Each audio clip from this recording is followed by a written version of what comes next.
Hi,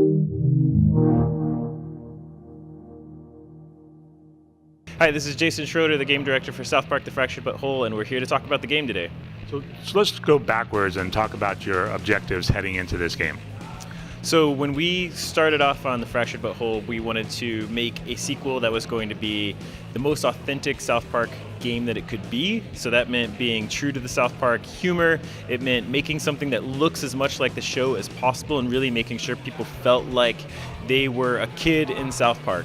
And then just trying to make sure that we, got those outrageous jokes in, got some good satirical superhero humor, and of course, when we need to make superpowers out of farts, we pretty quickly found time travel and all of these crazy paradoxes and fun stuff to do. So I hope everyone sees the fruits of those labors. What's the collaborative process been like between your studio and Matt and Trey? So the collaboration with Matt and Trey has just been, from day one, they've been involved with the early concepting. They knew early on they wanted it to be about superheroes. They knew they wanted you to still be the same new kid from the last game, and so quickly they started riffing on new ideas and coming up with new scripts. Their team and our team started building animatic of what target gameplay could be like.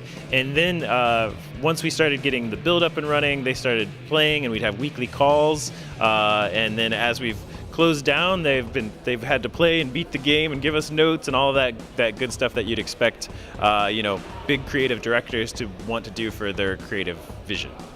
How they've tackled video games in this show throughout the years. How big of gamers are they, and how did that help with this process?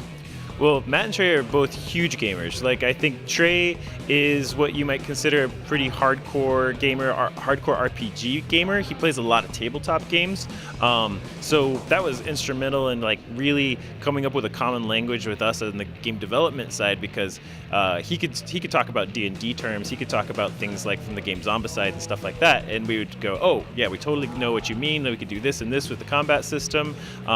Matt Stone, on the other hand, is he's more like a shooter gamer. He wants his games to be action-packed and sort of to not really hold him back from cool experiences. So between the two of them, we've come up with I think a really great balance of a game that casual people can enjoy and enjoy the ride. But I think if you crank up the combat challenge to Mastermind, a lot of people will see the depth of the RPG as well.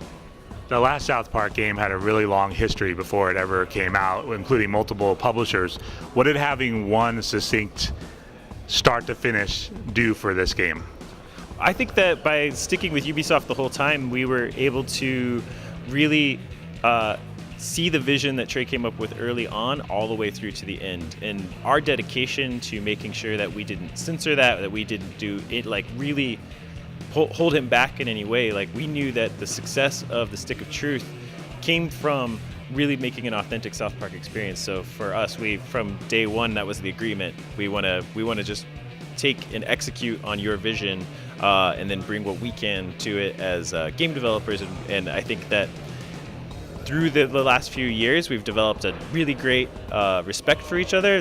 We, of course, respect them as craftsmen of comedy and their whole universe, and they've learned to respect what we bring to the game as well. And so there's a lot more trust that comes when you close out a product like that.